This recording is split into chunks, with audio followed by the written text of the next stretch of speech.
Presque un mois après ma vidéo, on se retrouve sur le compte que l'on avait fait pour le pire compte RSL que j'ai jamais vu. Et salut tout le monde, pour ceux qui n'avaient pas vu la vidéo qui date à peu près d'un mois, n'hésitez pas à aller regarder la vidéo. Et on a fait une review complète sur le compte pour aider le compte qui n'avait toujours pas arbitre au bout de 6 ans de jeu, qui n'avait pas fait l'émission. Et on va voir un petit peu ce qui s'est passé, donc un petit peu moins que un mois de jeu. Je crois avec le temps qu'ils regardent la vidéo et qu'ils mettent tout en place, je crois on est à peu près à 20 jours de jeu. En 20 jours, il y a déjà arbitre qui a été récupéré, donc ça c'est déjà une bonne chose pour le compte. C'est une bonne chose même s'il avait déjà arbitre. Il avance dans l'émission et ça veut dire qu'il fait ses donjons 20. On va regarder ça un petit peu. Alors je me suis pas trop spoil, on va voir un petit peu ce qui a été fait. Je m'attends pas à des énormes changements puisque le compte, pour rappel, il n'avait que 6000 d'énergie et il avait 500 gemmes. Et le truc qui se passe, c'est que en fait les gemmes qu'il a utilisées, il en a utilisé un petit peu pour le boss de clan, pour tester une team boss de clan. Donc il a utilisé des gemmes, voilà. Je sais pas si j'aurais vraiment fait ça ou pas, je pense pas. Et l'énergie ici, on voit qu'il a 1400, et ça déjà premier conseil pour ceux qui regardent cette vidéo, n'ayez jamais autant d'énergie sauf quand vous êtes ultra endgame et que vous attendez les fusions ou que vous attendez pour les CVC un énorme CVC. Mais sinon, n'attendez pas. Bon, en plus les CVC moi je conseille pas, mais n'attendez pas parce que vous perdez de l'énergie tous les jours et il faut utiliser toute son énergie. Quand vous avez des petites potions là par exemple, je sais pas s'il les a récupérées, mais quand vous avez des petites potions, des trucs quotidiens ici, ne les récupérez pas, gardez-les ici pendant un certain temps et comme ça vous les récupérez quand vous avez besoin. Mais ici, ayez 0 d'énergie, le minimum d'énergie possible, parce que là, bah, s'il y avait 0 d'énergie, ça ferait 130 d'énergie quand il revient le lendemain, qui sont gratuits. Et donc tous les mois, bah, t'as fait à peu près 3900 énergie. Donc 3900 énergie gratuite tous les mois. Si toi aussi, tu veux toutes les astuces pour bien démarrer dans Red Shadow Legends, plus de 10 000 joueurs ont déjà récupéré mon e-book des 7 premiers jours de jeu. C'est pour les débutants, mais pas que, puisque tu vas recevoir tous les tips, même pour le premier mois de jeu, 3 mois de jeu, et tout ce qu'il faut connaître sur le jeu. Pour ceux qui jouent déjà au jeu, vous avez aussi 200 € à gagner en jouant à Red Shadow Legends, je vous explique comment faire. Vous avez aussi les giveaways, donc les concours pour gagner des gemmes tous les mois, et vous avez tous les codes promo que vous recevez par mail. Le lien est dans la description, tu as juste à mettre ton mail ici, et je t'envoie tout par mail. Alors pour le compte, je me rappelais juste qu'on lui avait fait son Drake 25, parce qu'à l'époque, il farmait que le Drake 20, et c'était assez long. Là on voit que le Drake 25 a été fait, et qu'il est monté un petit peu dans le Drake 4. Quelle est sa team? Donc là le Drake 5. Quelle est sa team? Ok, Alice, Trunda, donc pour les dégâts, et 3 persos soutien.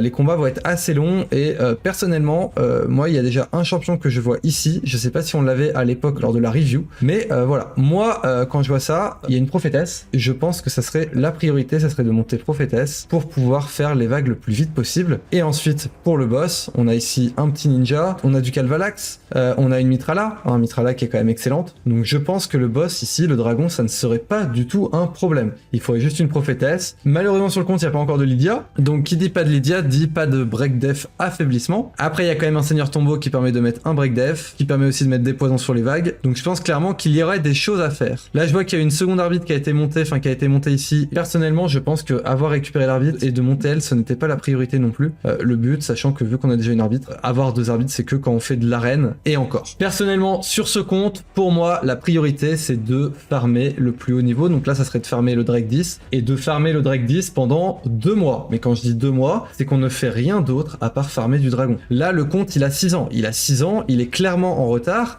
Là, le seul truc qu'il y a à faire, c'est farmer. Farmer. Et au début, le meilleur endroit pour farmer, c'est le dragon, parce que c'est là qu'on va avoir du stuff. Et comme on peut le voir, je vais voir un petit peu les stuffs qu'il y a sur les champions. Il y a un champion qui dépasse 300 de vitesse. Après, voilà, le stuff. Là, on est sur du stuff de quelqu'un qui joue depuis, je dirais 9 mois. À peu près 9 mois. Ah, il y a un archimage quand même qui a quand même pas mal de vitesse. Enfin, 6 mois. Non, 6 mois, non, quand même pas 6 mois, parce qu'au bout de 6 mois, pour moi, quelqu'un qui joue depuis 6 mois, qui a bien joué, qui débloque arbitre, normalement, son arbitre doit arriver à 270 de vitesse. Normalement. 250, 270. Au bout d'un an de jeu, on dirait minimum 300 de vitesse. 1 an et demi, je dirais 320. 2 ans, 350. En fait, au bout d'un certain temps, ça va tellement vite. Surtout que maintenant, on a des reliques qui permettent de gagner aussi de la vitesse. On a le perfectionnement qui permet de gagner de la vitesse. On a des nouveaux sets d'artefacts qui permettent d'avoir des accessoires qui peuvent faire gagner de la vitesse, avec l'exactitude par exemple ici. Clairement, on est censé arriver à beaucoup de vitesse. Ouais, je pense un compte qui a 6 ans de jeu, mon arbitre elle pouvait monter à 400 de vitesse et j'ai une Sifi qui a 440. Après moi j'ai farmé à fond, je connais le jeu par cœur, mais là on devrait avoir une arbitre qui soit au moins à 350 de vitesse. Là ça voit qu'il n'y a pas de farm, et enfin qu'il n'y a pas eu de farm sur le compte, et énormément de champions qui devraient être aussi à plus de 300 de vitesse. Mais voilà pour moi pourquoi je pense que sur le compte la priorité ça serait de farmer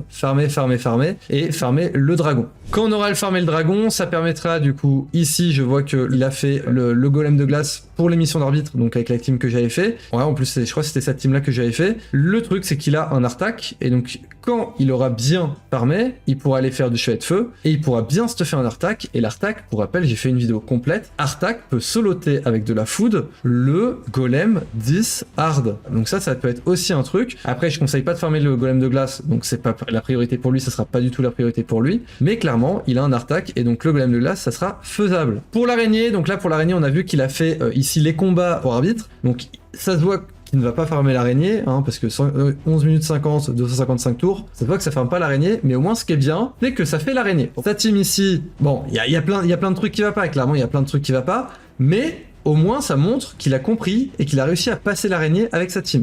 Bon, il y aurait beaucoup mieux à faire, et clairement avec tes champions, moi j'irais plus dans la hard, parce que dans la hard, pour rappel, il suffit aussi de tuer les petites araignées, et quand vous tuez les petites araignées, ça fait des dégâts sur la grosse araignée. Et donc là, quand vous avez un compte qui n'a pas, par exemple, plein de cœurs froids, qui n'a pas des gros DPS pour faire des dégâts de zone, bah clairement, je préfère la hard, hein, quand j'ai pas de cœur froid, quand j'ai pas de garde royale, quand j'ai pas d'Acrisia, quand j'ai pas de Gnut, quand j'ai pas de champions comme ça pour faire l'araignée, je préfère passer sur la difficile. La difficile, quand on a une cœur froid et puis après qu'on commence à faire on met de la brûlure sur toutes les petites araignées, on commence à one shot et qu'on fait énorme de dégâts. Bon, après c'est mieux d'avoir une Lydia, c'est mieux d'avoir des champions comme ça, mais ça permet, moi je la trouve plus simple pour les personnes qui n'ont pas des gros dégâts sur la grosse araignée et qui n'ont pas de champions qui mettent de la brûlure. Après, dans son compte actuellement, pour rappel, il y a un Artak, hein. Il y a un Artak, et moi actuellement je joue Artak, hein. Là moi je joue dans cette team là, moi je joue Artak, je réduis le compteur de tour du boss, et c'est les petites araignées qui vont faire que l'araignée va mourir. Là le combat on pourrait le faire beaucoup plus vite, hein. Avec un armorier ici aussi, le combat il pourrait aller très très vite. Donc là ça serait aussi un axe d'amélioration à faire, donc monter Artak, mettre par exemple l'armorier pour vider le compteur de tour et faire des gros dégâts sur l'araignée, et avec l'Artak les brûlures, bah du coup l'araignée elle va mourir grâce aux brûlures. Pour le chevalier de feu, bon on voit que le chevalier de feu il était monté un peu plus haut que les autres niveaux, alors que normalement c'est le truc le plus complexe, mais il a beaucoup de champions qui tapent ici, bah comme Seigneur Tombeau qui est excellent, donc clairement là il y aurait aucun souci. Il y a la Trunda qui fait des dégâts sur les vagues, donc là le chevalier de feu je peux comprendre totalement. La nécropole du démon, du coup il a pas eu le temps de s'en occuper, mais personnellement comme j'avais dit, on a une Aniri, on a pour rappel Aniri plus notre ami Ninja. Il est où Ninja? Suis-je aveugle? Il y a Ninja. Donc Aniri Ninja qui permettrait de faire la nécropole du démon très facilement, et ça peut aussi être une chose qu'il peut faire. Je pense que personnellement pour moi les 2 prochains mois, si on me laissait et qu'il veut jouer les CVC, parce que il a son clan, il veut jouer les CVC, c'est un truc qu'il veut vraiment faire. Personnellement ce que je ferais, c'est que moi j'utiliserais toute mon énergie dans le dragon 10 pour farmer, avoir du meilleur stuff. Vraiment c'est la priorité sur le compte, là c'est du stuff. Priorité sur le compte c'est le stuff, et s'il veut vraiment faire du CVC et qu'il veut faire des choses utiles pendant CVC, ça serait de faire ici du nécropole du démon 25 pour aller chercher des stats ici. Comme ça lui permettrait d'avoir sur ses champions de la vitesse ici, du taux critique, du taux critique, du dégât critique sur ses gants comme il veut. Le mieux ça serait du taux critique, et d'améliorer un petit peu ses statistiques tout en faisant beaucoup de points pour le CVC, parce que la nécropole du démon, pour rappel, ça fait énormément de points comparé au dragon, ça fait 2 fois moins de points. Donc ça peut être quelque chose qui peut être sympa à faire. Mais pour rappel, petit disclaimer, pour moi la nécropole du démon c'est quelque chose qui est plus endgame. La priorité, de toute façon la priorité ultime, c'est toujours le stuff. C'est avoir les bons champions et bien les stuff, faire les maîtrises, les monter level 60 bien sûr, 6 étoiles level 60, et puis après la nécropole du démon c'est du bonus pour améliorer les champions. Bon là on peut voir que ici notre Alice a un petit souci de bot, PV%, ici la précision, clairement je pense qu'elle a pas besoin d'autant de précision, surtout pour la vitesse qu'elle a, parce que si elle était jouée en arène, on voudrait qu'elle ait beaucoup plus de précision. Là ce champion, la Alice par exemple, elle ne va pas du tout, et je crois que je l'avais vu dans une team, donc là ça veut dire que Alice il y a quand même un souci. Il y a clairement un souci, en plus elle est pas book, donc pour moi Alice ça serait pas le champion que j'utiliserais actuellement sur le compte. compte. Il y a pas mal de personnes qui en commentaire disaient que c'était un troll ou autre. Alors merci s'il vous plaît de ne pas dire que c'est un troll ou autre, plutôt essayer de faire des commentaires qui sont constructifs pour la personne qui a le compte. Par exemple, j'ai vu des personnes qui me disent ah moi j'aurais monté Mithra ou alors qui me posaient des questions pourquoi j'avais pas monté tel champion. Alors comme j'avais dit la dernière fois, je crois que j'avais 4 millions d'argent, et avec 4 millions c'est compliqué de stuffer les champions les plus intéressants, surtout quand on veut les stuffer pour le dragon, pour l'araignée, pour le golem de glace, pour plein d'endroits. Donc voilà, je leur explique un petit peu. Donc j'avais préféré monter des champions pour moi qui étaient utiles dans beaucoup d'endroits, par exemple Seigneur Tombeau qui pouvait être ultra utile pour le boss de clan, pour le dragon, pour l'araignée, comme ça quand l'araignée perdait 50% des PV, ça permettait de réduire totalement le compteur de tour, plus de mettre la réduction de vitesse. Le chevalier de feu aussi qui permet de taper 3 fois, de mettre la réduction de vitesse, et pour le golem de glace qui permet de mettre le break attack, le break def, mettre des poisons. Clairement je pense que Seigneur Tombeau c'était une des priorités sur le compte parce que il était vraiment utile de partout. Je suis totalement d'accord que Mithra c'est pareil, elle est aussi ultra utile. Le souci de Mithra c'est que ça demande aussi énormément de stuff et on ne l'aurait pas utilisé par exemple dans l'araignée. Dans l'araignée on l'aurait pas utilisé. Dans le chevalier de feu on peut l'utiliser parce qu'en soi elle tape 2 fois, mais c'est pas le champion qui allait être aussi utile que Seigneur Tombeau. Par contre pour le boss de clan elle aurait été utile, donc ça je suis totalement d'accord. Mais voilà, donc n'hésitez pas à dire des commentaires constructifs en disant ah voilà moi j'aurais monté champion là, ou alors est-ce que cette team là l'aurait été fait, conseiller des teams ou des choses comme ça peut être intéressant. Mais s'il vous plaît merci de ne pas dire ouais c'est du troll ou des choses comme ça. Déjà je suis très content que il ait accepté que je fasse une review de son compte, que je puisse mettre sur YouTube avec un titre, voilà j'avais demandé pour le titre et autres pour que les gens cliquent hein. Clairement le but du titre où je disais c'était le pire compte RSL, vraiment c'est pas le pire compte que j'ai vu hein. Voilà c'est pas le pire compte que j'ai vu bien pire, hein. J'ai fait plus de 3000 reviews hein. Enfin, maintenant je vais être plus proche des 4000. Vous imaginez pas, j'ai fait une vidéo que j'ai déjà tournée, je sais pas quand est-ce qu'elle va sortir, pourquoi vous faites partie de l'élite de Rachel Legends, je vous explique tout dedans. Le but de cette vidéo c'était avoir le maximum de clics et faire découvrir aux gens qui ne regardent pas les vidéos Rachel Legends une vidéo Rachel Legends pour qu'ils commencent à du coup s'intéresser plus à Rachel Legends et à améliorer leur compte. C'était vraiment ça le but putaclic, enfin c'était le putaclic mais en soi c'est pas si putaclic parce que le compte clairement pour 6 ans de jeu il est pas bon du tout. Mais voilà, donc s'il vous plaît merci de pas troll les personnes qui passent lors des reviews et merci de plutôt faire des choses constructives. Pour ceux qui disent que c'était un compte acheté, je peux vous assurer que ça c'était pas un compte acheté. Les comptes achetés je les vois mais je les vois direct. Enfin de toute façon j'ai aussi tourné une vidéo pourquoi je recommande pas d'acheter un compte et dedans j'explique comment souvent on peut découvrir les comptes achetés. Donc voilà, n'hésitez pas aussi à regarder cette vidéo là, j'expliquerai tout dedans. Mais voilà, ça c'est sûr et certain que c'était pas un compte acheté, c'est quelqu'un qui joue tranquillement, voilà, niveau 85 en 6 ans ça voit qu'il a quand même joué tranquillement et qu'il a fait beaucoup d'erreurs. Maintenant il a progressé, il y a encore beaucoup de choses à faire sur le compte, mais je peux déjà avoir une grosse amélioration, c'est que sur l'araignée, il a compris comment ça fonctionne. Et l'araignée, clairement pour quelqu'un qui débute le jeu, enfin on va reprendre les bases, l'araignée, pour moi je pense que c'est un des contenus les plus difficiles, c'est je pense peut-être même le contenu le plus difficile,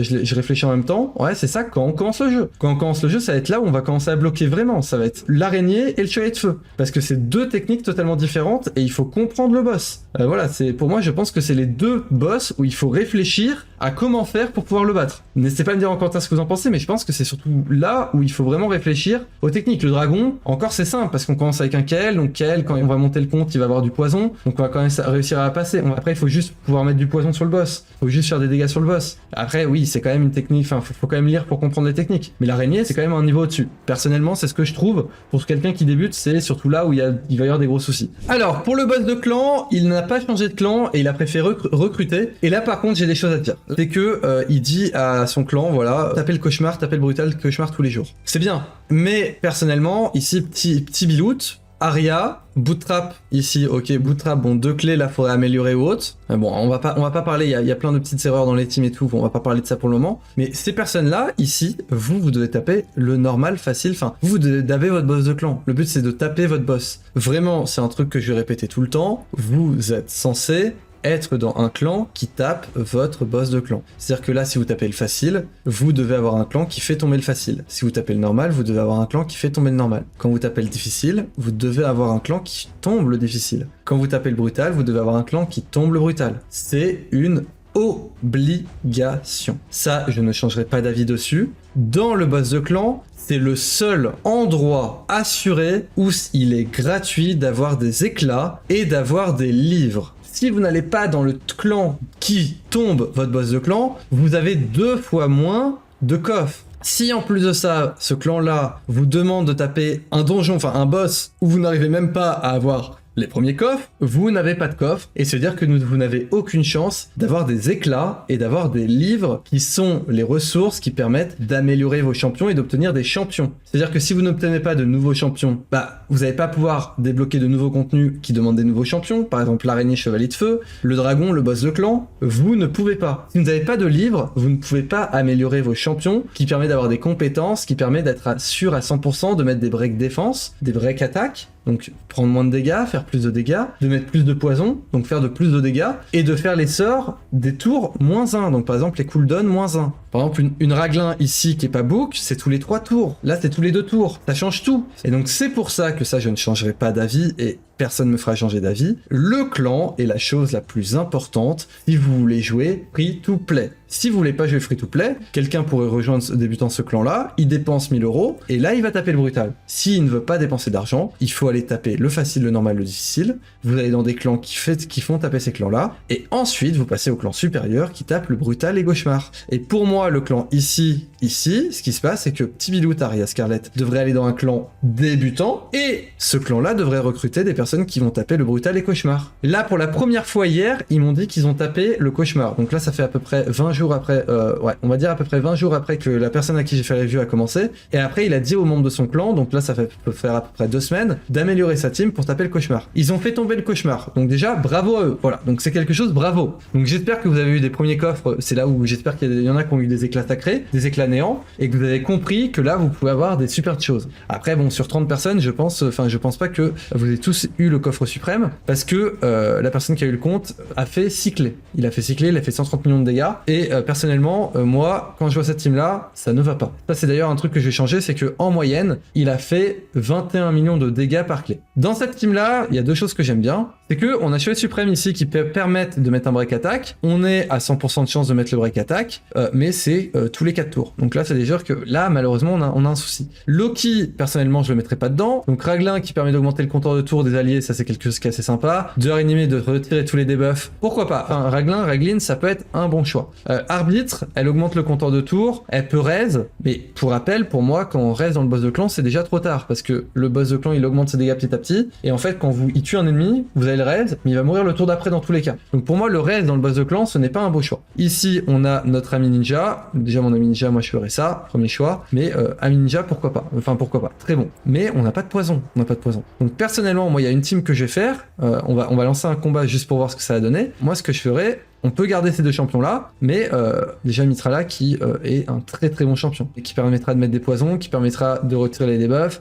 Bon, malédiction ici, augmentation de def, augmentation d'attaque, pourquoi pas, mais ici on peut mettre des poisons, et personnellement je mettrai des poisons. Un autre champion qui va très bien comboter avec notre ami Mithrala, ça va être Martyr. Donc Martyr qui permet de mettre une contre-attaque, augmentation de def, break attaque en plus, donc ça c'est parfait, bon c'est aussi tous les 4 tours, un petit break def, ouais, voilà, donc c'est assez sympa, hein, ça c'est sympa. En plus elle peut être un lead de défense dans toutes les batailles, c'est quelque chose qui est assez sympa. Donc là déjà on a un champion pour le break attack, 2 champions pour le break attack. Ici bon moi je retirais ici la 2 de Mithrala pour mettre que des poisons, ça serait mon avis. Et là on aurait une dernière place, Donc le truc qui pourrait être fait, on pourrait peut-être mettre la Ragline vu qu'elle booste le compteur de tour et qu'il a pas d'autres champions derrière. Moi personnellement j'aurais préféré par exemple mettre un Calvalax qui permettrait d'augmenter la durée des poisons et tout.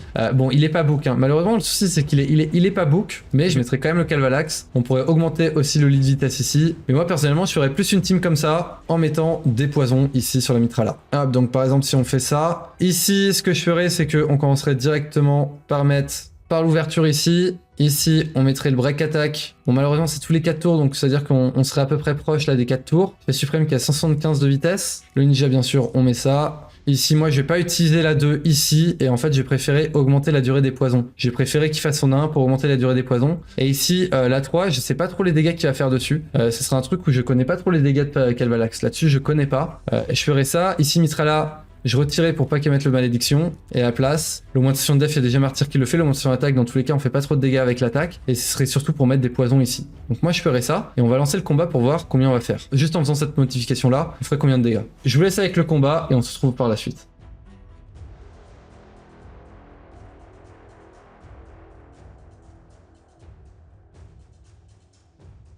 Quand vous faites un combat, c'est ce que je voulais vérifier et peut-être que des personnes ici vont mettre un commentaire avant de regarder cet endroit, mais voilà, c'est un truc que je voulais vérifier, que j'ai pas parlé, et c'est un truc ultra important à toujours vérifier. Quand vous faites un combat, regardez le nombre de debuffs que vous mettez sur votre cible. Ici, on peut voir qu'il y a 10 debuffs, et c'est le maximum de debuffs, donc de malus qu'on peut mettre sur le boss. Il faut savoir que j'avais lancé le combat avec Mitrala et je voulais voir si Calvalax allait réussir à augmenter la durée assez longtemps et si on aurait de la place quand même pour les poisons, enfin pour les brûlures de ninja et le break attack. On peut voir que ici il n'y a plus le break attack et en plus de ça on peut voir qu'il n'y a plus les brûlures. C'est-à-dire que ninja ne fait plus du tout de dégâts et c'est quelque chose de très mauvais. Donc là ça veut dire que le Calvalax dans la team ne sert à rien. Il a mis 4 debuffs poison au début, il augmente la durée des poisons, mais Mitrala avec la contre-attaque ici de notre ami Martyr, ça suffit largement à mettre des poisons. C'est un truc que je voulais vérifier parce qu'avec la vitesse des champions et qu'il y allait avoir un déréglage puisqu'elle n'est pas timée parfaitement, j'étais en mode bon bah, peut-être il va y avoir que 8 debuffs et ça va laisser la place pour le break attack et le poison,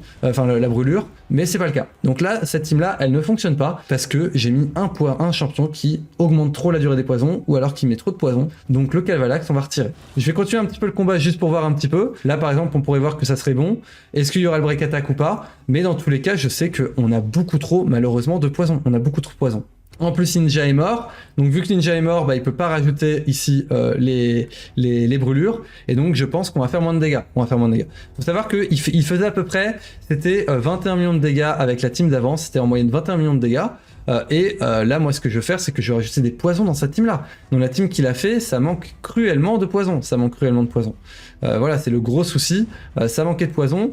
Voilà. Donc là, moi, ce que je vais faire, c'est que je pense que je vais refaire le combat comme avant, où ici, à la place du Calvalax, on va mettre la ragline, même si c'est assez mauvais. Pourquoi c'est assez mauvais de mettre une ragline?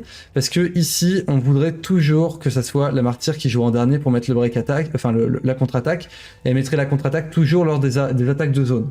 Le souci, c'est qu'elle n'a pas la vitesse actuelle, il faudrait la modifier. Et moi, mon but, c'est qu'il arrive à faire quand même plus de dégâts facilement, juste en faisant une petite modification et sans passer trop de temps dessus. Ce que je vais faire, c'est que je vais pas attendre la fin du combat. On aurait quand même fait, je pense, les 21 millions, je pense on les aurait quand même fait grâce à notre Mitrala. Je pense, grâce à Mitrala, on aurait quand même réussi à les faire. Ouais, je pense que c'est vraiment la Mitrala. Hein. C'est vraiment la Mitrala qui permet de tout faire. Là-dedans, dans le combat, c'est elle qui va remettre les poisons, qui va être vraiment utile. On l'aurait fait. On aurait fait à peu près les mêmes dégâts actuellement que sa team, sachant qu'on aurait sûrement fait plus de dégâts en fonction des. Je vais arrêter le combat tout de suite. On va faire quitter le jeu. C'est une technique. Hein. Vous pouvez récupérer votre clé gratuitement si vous quittez le jeu sans valider. C'est quelque chose qui est autorisé par le jeu. Donc ça, vous pouvez le faire sans problème. Hop, boss de clan. Ici, on retourne. Ah, je sais pas si j'ai lancé un combat dans le cauchemar. Je sais plus dans lequel que j'avais lancé. N'hésitez pas à me dire. Non, la team, ça va être cette team-là. Et on va retirer notre ami Calvalax. Et on va mettre notre Ragline. Ça, l'ouverture, c'était un bon choix. On va lancer le combat en automatique. Et on se retrouve par la suite. Hop. Et clairement, ça serait mieux d'avoir un autre champion que Chaos Suprême pour le break attack. Ça serait quelque chose qui serait quand même largement mieux. Et aussi, un truc que j'ai pas vérifié, c'est les maîtrises. C'est les maîtrises des champions. C'est un truc qui est ultra important. Il faut regarder s'il y a les maîtrises ou pas sur les champions. Ok, là, il y a l'air d'avoir maître de guerre, donc ça, c'est top. Ici, il y a maître de guerre sur le ninja. Ici, il y a maître de guerre sur le CASR. Elle, c'est elle qui prend le focus, malheureusement. Mais il y avait le retrait de debuff, donc ça, c'est top. La Mitrala, je ne suis pas sûr qu'il y ait maître de guerre. Et pareil pour la martyre. J'ai l'impression qu'il n'y a pas de maître de guerre dessus. Ouais, j'ai l'impression qu'il n'y a pas de maître de guerre. Il y a une résistance. C'est bien qu'on retire ici les debuffs. Non, malheureusement non. Moi, je pense que ce que je ferais dans cette team-là, c'est que je mettrais sûrement une Cerbère sépulcrale et je ferais vraiment une team contre-attaque. Je ferais la team contre-attaque complète avec Martyr qui permet de mettre la contre-attaque. Des persos défense, je sais pas s'il y aurait un Razin. Un Razin, ça pourrait être quelque chose qui pourrait être assez sympa. Avec ouais, une Cerbère sépulcrale pour mettre le break attack. Avec la Mitrala pour les poisons et le ninja pour mettre les brûlures. Moi, c'est vraiment ça que je ferais. C'est vraiment ça que je ferais. Après, le CSR, il est quand même sympa ici. Bah, par exemple, il avait pas pris le. Il avait évité qu'on prenne les dégâts. Et je crois qu'au tour 13, tout à l'heure, on était à plus de dégâts. Donc, on va voir si ça fonctionne vraiment ou pas. Mais ouais, moi, je ferais vraiment une full team contre-attaque. Et là, les champions que j'ai mis, Ouais, j'ai l'impression qu'il n'y a pas, y a pas maître de guerre sur tous, hein. Malheureusement pour la Mitrala par exemple. Et elle met pas toujours des poisons. Ça serait bien de retirer les debuffs. Malheureusement non. On va voir ce que ça va donner. Je laisse le combat et on voit ce que ça donne.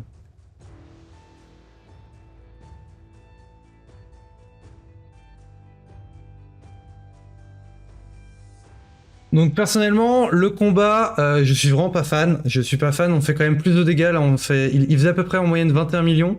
Mais il y a des moments où je me dis que la Régline, elle pourrait peut-être mourir un peu avant. Donc je pense que la moyenne, ouais, ce serait à peu près, on va être dans les 22-23. Donc comparé à sa team, on a juste fait, actuellement, on a fait 4 millions de plus. Et peut-être que comparé à sa team, en temps normal, je pense on ferait, ouais, on va dire en moyenne peut-être 2 millions de plus, donc 10% de plus. Mais c'est pas assez, hein. Clairement, c'est clairement pas assez. Moi, il y a un truc que je veux voir avant ça, c'est la martyre. Ok, la martyre, c'est pour ça. Donc moi, la martyre, j'irai chercher, vu qu'on l'utilise pour le boss de clan, j'irai chercher maître de guerre, c'est la priorité, c'est qu'elle fasse des dégâts. Donc là, déjà, on aurait augmenté les dégâts d'1 million. Ça augmente les dégâts d'1 million. La Régline, c'était bon. Il y avait qui d'autre que j'étais pas sûr. Ici, on a tueur de géant. Pour moi, c'est non, mais sur Ninja, on met pas tueur de géant. Pour moi, sur Ninja, c'est maître de guerre. Pour moi, c'est maître de guerre. Clairement, ça serait maître de guerre dessus. Le GSR, c'est bien maître de guerre qu'il avait dessus. Et la Mitrala, elle a la précision. Et donc là, bah, moi aussi, j'irais chercher un maître de guerre. Un maître de guerre, ça ferait beaucoup plus de dégâts. Ça ferait beaucoup plus de dégâts. Là, je pense on serait monté peut-être à 30 millions de dégâts. On serait monté à 30 millions de dégâts grâce à ça. Grâce à ces maîtrises-là, voilà. Les maîtrises, ça fait énorme de dégâts, un maître de guerre. Ça fait énorme de dégâts. Voilà. Mais sinon, pour la team, je sais pas s'il y a une Cerbère. Non, il n'y a pas une Cerbère sépulcrale. Malheureusement, non. Pour moi, j'adore cette Cerbère sépulcrale. C'est un champion que j'adore vraiment. Pour ceux qui l'ont, par exemple, là, avec une martyre, moi, pourquoi j'adore Cerbère sépulcrale avec une martyre? Parce que déjà, elle fait des dégâts sur la def. Elle permet de mettre un break attack. Donc sur son 1, elle permet de mettre le break attack. Et tous les 4 tours, mais du coup, on la joue en 4 tiers. C'est-à-dire que tous les 3 tours, elle a joué 4 fois. Et donc, ça permet d'avoir une augmentation de def sur vos champions, plus un petit blocage et des buffs. Et donc, ça, c'est juste parfait. Avec son passif, en plus, elle peut ignorer les dégâts que prend un allié. Elle avait un bon lead def, mais bon, martyr a aussi un très bon lead def qui est mieux. Mais voilà. Donc, Cerbère sépulcrale, moi, s'il y avait, c'est ce que j'aurais fait. Et comme ça, on joue avec la team. C'est vraiment, on met tous les champions à 100, c'est 191 de vitesse, 192, 193, 194 et 195 de vitesse. La martyre joue en dernier. Et comme ça, avec les serveurs ici, ça permet que vos champions soient toujours sous bloc debuff. Donc l'étourdissement ne change pas. Et il faut juste pas avoir, là on n'aurait pas mis de Raglan, quoi. On n'aurait pas mis de Raglan. Sinon, un autre truc qui aurait été sympa dans sa team, c'est un perso qui met des debuffs sensu. Comme ça, il peut s'auto-heal. Et un champion qui peut être sympa là-dedans, c'est une Otatsu. Une Otatsu, comme ça, elle met le debuff sensu. En plus, elle a un petit break attack ici. Mais attention, pourquoi moi je la recommande pas totalement pour le boss de clan? C'est parce que sur le boss de clan, on préfère avoir un break attack sur l'A1. Comme ça, avec les contre-attaques, on a plus de chances de le mettre. Ici, c'est pas 100% de chance de mettre le break attack, c'est tous les 3 tours. Et donc, si on n'a pas de break attack, c'est un petit peu chiant. C'est comme actuellement ici, où c'est que tous les 4 tours qu'on a le break attack. Et donc, moi, personnellement, je n'aime pas. Et aussi, un truc là que j'avais pas vu sur Ninja, mais c'est que ici, il a pas maître des sorts. Et c'est vraiment dommage, parce que maître des sorts, ici, ça permet d'augmenter la durée des brûlures. Donc, c'est quelque chose qui peut être assez sympa. En plus, ça, ici, on voit que le ninja, il est pas book. Et ça, clairement, bah, ninja, en fait, pour moi, je le retirais pour le moment. Tant qu'il est pas book, moi, j'avoue que je vais pas le mettre dans la team, hein. Là, le ninja, je le retirais parce que, bah, en soi, non, ça serait pas assez. Et donc, la team, je pense qu'on mettrait plus un Calvalax dedans, hein. Faudrait que je revoie les dégâts. Enfin, faudrait que je revoie les dégâts qu'a fait Ninja. Mais si Ninja, il a fait moins que 5 millions de dégâts, je pense que mettre que des poisons, ça ferait beaucoup plus de dégâts. Donc ça serait quelque chose à tester et à voir. Parce que malheureusement, le Ninja n'est pas book. Et là, on a beaucoup de champions qui ne sont pas book, malheureusement. Pour la grâce de martyr, clairement, moi, je mettrais pas cette grâce-là, hein. Là, pour le boss de clan, je partirais directement sur la grâce souffre. Moi, je mettrais directement cette grâce-là. La grâce soufre, elle fait, bon, il y a très peu de chance, il y a quand même très peu de chance de la mettre, mais la grâce soufre serait beaucoup plus utile, alors que là, augmenter lorsqu'il y a des debuffs peur ou peur absolue, on s'en fiche un peu, hein. On s'en fiche un petit peu. Genre, les peurs absolues, c'est quoi? Ça va être c'est dans l'hydre, quoi. C'est dans l'hydre. Mais sauf que dans l'hydre, bah, c'est juste, on fait une team où c'est pas très grave. C'est pas très grave. C'est pas la priorité. Et en plus, dans l'hydre, avoir un contre-attaque sur les champions, ça peut être chiant parce que s'ils volent le contre-attaque, ça peut faire que le combat devienne beaucoup plus compliqué. Donc, moi, j'aime pas mettre des contre-attaques quand on débute et qu'on n'a pas des champions qui permettent vraiment de mettre des blocs buff ou autre. Mais voilà, moi, la priorité sur le compte, là, ça serait de faire du dragon à fond, de farmer, améliorer la team boss de clan et en faire en sorte que le clan, il tape vraiment le cauchemar, enfin, un brutal cauchemar. Là, actuellement, on a de quoi faire dans tous les cas. Il fait son cauchemar en 2 clés. Et donc, moi, ce que je ferais, c'est brutal plus cauchemar pour le moment et faire en sorte que le clan, il focus que le brutal et le cauchemar. Et une fois que tout le monde tape bien le cauchemar et brutal et que tout tombe normalement, et ben là, les gens verront pour de l'ultra cauchemar. Mais il va falloir attendre un petit peu que tout le monde monte. Là, par exemple, Timat, joueur du Sud et de Duff, ça ne sert strictement à rien pour vous de taper le Ultra Cauchemar, ça sert strictement à rien. Peut-être que Timat il aura le coffre mythique, mais le coffre mythique, ouais non c'est quand même mieux. Voilà, le coffre mythique est quand même mieux, mais autant taper avec ton clan et autant taper le Cauchemar, tu vois, Timat. Là c'est quand même mieux que tu tapes dans ton clan avec Cauchemar. Et là toi t'as des très bons champions, ouais j'avoue que t'as des très bons champions toi. Mais après sur le Cauchemar tu vas peut-être faire 15 millions quoi, tu vas faire 15 millions. Aussi quelque chose que je voulais voir, c'était les personnes qui disaient que les comptes comme ça, je vous laisserai regarder la vidéo pourquoi vous faites partie de l'élite de Red Shadow Legends, et pour ceux qui regardent des vidéos sur YouTube, vous faites partie de l'élite. Je vais vous montrer par exemple un des clans de Puma, je vais pouvoir vous montrer un petit peu le siège, comme ça on peut voir les teams qui sont faits, mais voilà un petit peu de ce qu'on peut voir dans Red Shadow Legends sur les teams. Donc là oui c'est du siège, donc il faut faire plusieurs teams ou autres, mais il y a plein de choses qui ne vont pas du tout, il y a énormément de choses, enfin là je montre ça à des joueurs, il y en a plein qui diraient mais c'est quoi ça? Donc c'est pour ça, merci de ne pas juger les joueurs et tout, mais vous faites partie de l'élite. Ceux qui regardent les vidéos YouTube, ça ne sert à rien de cracher sur les autres joueurs, vous regardez un petit peu et en fait vous allez vous rendre compte que là, d'ailleurs ce clan là, le clan qu'il y a là, c'est pas le pire clan que j'ai vu, c'est pas le pire clan que j'ai vu. Là on pourrait dire c'est Louloute qui est level 60, pourquoi il y a des champions comme ça va pas du tout, enfin on voit pas avec ma caméra, mais ça va pas. Mais les gars, c'est des personnes qui débutent sur le jeu, qui n'ont pas, vraiment ce clan là, je pense que c'est les gens qui ne regardent pas YouTube, et ils s'amusent très bien sur le jeu, juste en montant leurs champions et tout, et si c'est eux qui veulent s'améliorer en regardant mes vidéos YouTube ou d'autres youtubeurs, ils peuvent le faire, mais c'est à eux de le décider. Tant qu'ils s'amusent sur le jeu, est-ce que c'est bien? Bah oui, tant qu'il s'amuse, c'est la priorité. Donc là, Puma, lui, il gère un clan, il a envie de s'améliorer, il est tombé sur ma chaîne YouTube et il veut s'améliorer. Déjà, rien que là, en un mois, il a plus progressé qu'en 6 ans. Là, il y a encore énormément de choses à faire sur le compte, mais le but, c'est juste qu'il s'amuse. Et là, par exemple, si demain, il me dit, bah en fait, je m'amusais mieux avant ta review parce que bah je faisais toutes choses et ça me préférait mieux, bah c'est dire que des personnes, faut pas, enfin, c'est à eux de jouer, c'est leur compte. Et nous, c'est pas à nous de les forcer, de dire en mode, faut absolument que tu joues comme ça, que tu fasses ça. Le but de Red Shadow Legends, c'est de s'amuser. Et nous, bah, personnellement, moi, je m'amuse en améliorant des comptes. Il y en a, ils s'amusent en montant que des marcheurs de peau. Il y en a qui s'amusent en montant que des hommes lézards. J'ai eu des comptes où les mecs, ils avaient monté que des hommes lézards. Je vous laisse regarder la vidéo, donc, parmi le top 5 des meilleurs joueurs, vous êtes parmi le top 5 des meilleurs joueurs, je vous laisse regarder cette vidéo si ça vous intéresse. N'hésitez pas, en description, pour ceux qui débutent, vous avez un e-book, un guide PDF gratuit. N'hésitez surtout pas à le regarder. Je vous donne une technique pour gagner 200 € avec Red Shadow Legends dedans. Et enfin, dites-moi en commentaire, après vous être abonné, si vous voulez que je fasse une review complète de ce compte là et où je l'améliore. N'oubliez pas de mettre un petit like et on se retrouve pour d'autres vidéos. Ciao tout le monde!